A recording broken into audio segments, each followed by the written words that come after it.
Dia itu spraynya kena darah yang dia habis kecelakaan itu loh. Iya. Terus dia mau kayak nyuci gitu kan. Terus kata Mbak Nisa, ngapain Ran? Oh ini Mbak, spraynya kena darah. Kenapa? Aku haid. Padahal enggak, itu darah dia berhubungan sama Aris. Perawan. Iya. Iya. Iya, dan dia selalu pas dia lewat kamarnya Rani, dia ngelihat spray itu tuh dia kayak langsung teriak-teriak, kata dia, aku kayak orang kesurupan, padahal aku bener-bener yang histeris banget, keinget mereka karena ternyata ya spray yang dikasih ke dia itu ya spray mereka habis berhubungan karena darah, bukan haid. Di ranjangnya Rani, di kamarnya Rani. Jadi dia benar-benar ngambil baju kan, dia mau pergi dari rumah itulah. Jadi dia histeris, sebelum packing tuh dia kayak, bener kata Rani, aku bakal keinget terus, lewat sofa keinget, lewat dapur keinget, lewat kamarku, kan mereka ngelakuin juga di kamarnya. Iyalah pasti. Di kamarku keinget, lewat kamarnya Rani ngelihat spray itu pasti keinget. Iya, trauma bener. itu. Terus akhirnya dia nangis itu, dia cepat-cepat packing, terus nggak mau lagi lihat rumah itu, dia pergi. Dia ngekos saat itu, ngontrak apa ngekos gitu.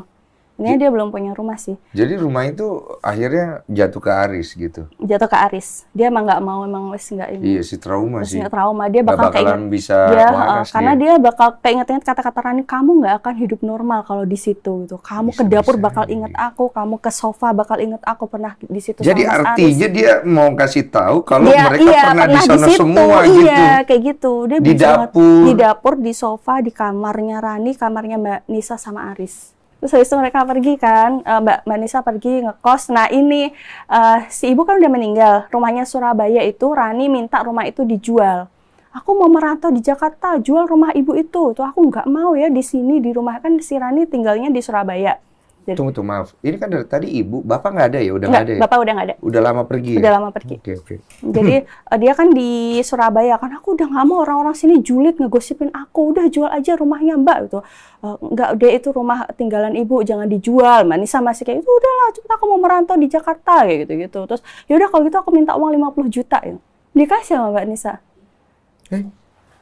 Dikasih sebaik itu, karena Rani bilang, aku nanti gimana, makanku gimana, kalau kamu nggak mau jual ya udah kasih aku 50 juta aja deh gitu.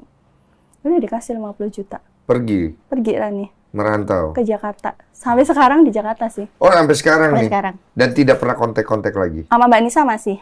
Mbak Nisa juga kemarin ngabarin ini Rani habis nonton Ipar Adalah Maut gitu.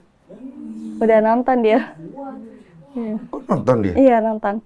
Nisanya nggak nonton? Nisanya udah nonton juga. Nonton juga? Awalnya aku undang Gala gitu, tapi nggak mau dateng. Terus katanya dia aku nggak akan bisa nonton, tapi akhirnya dia nonton. Iyalah, dia nggak mau datang Gala pasti ketahuan kali. Dia kan nggak mau ketahuan kan. Tapi sebenarnya ya nggak kelihatan, tapi emang dia nggak ini sih. Tapi dia datang nonton sendiri gitu? Aku nggak tahu dia nontonnya sama siapa, tapi katanya aku udah nonton Mbak gitu. Oh, berarti Nisa nonton sendiri. Rani nonton sendiri, Rani kan di Jakarta. Nonton berdua. Enggak. Tapi dia tahu Rani udah nonton. Mungkin Rani upload atau apa nggak sih? Nggak tahu sih. Pokoknya dia bilang Rani. Komentarnya si siapa? Rani pas udah nonton tuh apa dia? Enggak bilang gimana-gimana. Cuma bilang udah bilang, nonton. Rani udah nonton, Mbak. Oh ya, gimana Mbak gitu. Terus cuma di emot senyum aja. Kayak gitu. Apa? Nggak tahu, emot senyum doang Mbak Nisa ngasihnya. Nggak terjawab apa-apa gitu. Nggak terjawab apa-apa. Ah, dia masih sayang sama Rani sampai dia bilang, pokoknya keep banget ya identitasku gitu. Kalau film ini selesai, mungkin kalian ya udah selesai itu. Tapi nasibku sama Raya, sama adikku gimana gitu. Iya dia jahat sama aku, tapi gimana pun dia satu-satunya keluargaku yang aku punya gitu. Jadi kalau Mbak Nisa nonton, aku selalu bilang kan, aku bakal nge-keep siapa kamu, privasi kamu, identitas kamu, dan aku menuhin janji itu sampai sekarang. Sedih. Amanahnya ya. Amanah. Saya ngerti lah, ngerti. Jadi sampai kayak dikasih uang berapapun, kan sempat kan ada yang nawarin, ayo Nisa keluar, ini uang buat kamu. Dia nggak akan buat apa gitu loh. Kalau orang tahu tuh manfaatnya ke aku apa gitu loh. Jadi sebegitu besarnya sayangnya dia kepada adiknya. Dia bilang, karena kalau andaikan suatu saat nih Mbak, hubunganku sama adik kan seumur hidup ya, sejahat-jahatnya dia tuh, ya dia masih adik aku gitu. Jadi kalau aku nggak ada, Raya sama siapa kalau nggak sama Rani gitu. Aku nggak ada suami gitu. Paham. Kayak gitu, emang kalau hubungan darah itu nggak akan bisa berakhir seumur hidup katanya. Kalau aku sama Mas Haris mah bodo amat dia mau kemana gitu. Tapi kalau sama Rani gimana pun, senyakitin apapun dia ya Hebat adik banget aku. ya. Itu yang bikin aku, orangnya tuh hebat Iya, banget. paham, paham. Karena kalau kita benci sama adik sama apa tuh kan ya udah kan. Dan lu tidak punya alasan lagi untuk menyayangi dia juga kan? Iya, sebenarnya kan dia udah nyakitin kayak gitu gitu. Tapi dia mikir kalau aku meninggal nanti Raya sama siapa gitu. Iya, paham. Gitu deh. Terus pada saat dia nonton itu filmnya si Mbak Nisa, kamu ada nanya-nanya nggak ke dia? Yang pas habis nonton film enggak, tapi habis trailer yang pertama aku nanya sih. Terus dia bilang ya dia seneng terus lega, tapi emang traumanya kayak kebuka lagi gitu sih. Jadi Traumanya itu dong, jadi kayak sedih lagi dong dia. trigger lagi gitu. Makanya dia kayak sebenarnya dia nggak mau galau, nggak mau nonton, tapi ternyata terus ternyata dia emang kemarin dia bilang aku udah nonton Mbak gitu. Apa komentar? Dan aku juga nggak ini sih, aku takut nggak enak. Tapi pada waktu MD ngubungin kamu untuk film ini dibuat, kamu pasti konfirmasi ke dia dong ya? Konfirmasi dan Dianya itu gimana? nggak awalnya nggak setuju. Nggak setuju? Nggak setuju. Terus kamu jawab ke MD-nya bilang orangnya Iya, nggak mau? orangnya nggak setuju.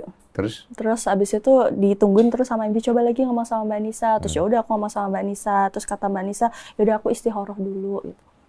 Agak lama itu sih. Kamu bilangnya apa waktu itu? Maksudnya Mbak, ini ternyata viral banget terus karena nggak cuma Andy sebenarnya Bang. Jadi ada beberapa ada beberapa PH dan ada beberapa penerbit juga yang pengen jadiin itu kayak buku kayak gitu novel. Tapi sama Mbak Nisa, janganlah Mbak, jangan. Ya itu dia takut ngaruh ke Raya, ke keluarga besarnya kayak gimana gitu kan. Terus dia emang benar-benar udah Mbak jangan gitu. Terus akhirnya dia Mbak coba pikir lagi gitu. Mungkin di luar sana banyak yang seperti Mbak Nisa tapi nggak berani speak up kayak gitu. Dan mungkin ini bisa diambil hikmah pelajarannya kalau ternyata hal kayak gini ada loh gitu. Untuk saling menguatkan. Untuk saling menguatkan. Kalau nggak untuk jadi reminder sih. Nah, jadi biar bisa aja terjadi. Ya, jadi mungkin orang-orang lebih ke kebuka matanya biar nggak nitipin adiknya atau kakaknya di rumah saudara, lebih ke situ sih. Karena ya terjadi banyak, dan waktu aku bikin konten itu tuh di komen banyak banget loh Bang, ini terjadi ke adikku, ini terjadi ke keluargaku, ini terjadi ke ibuku sendiri. Aku adalah anak dari hubungan mamaku dan kakak iparnya banyak ternyata kayak gitu.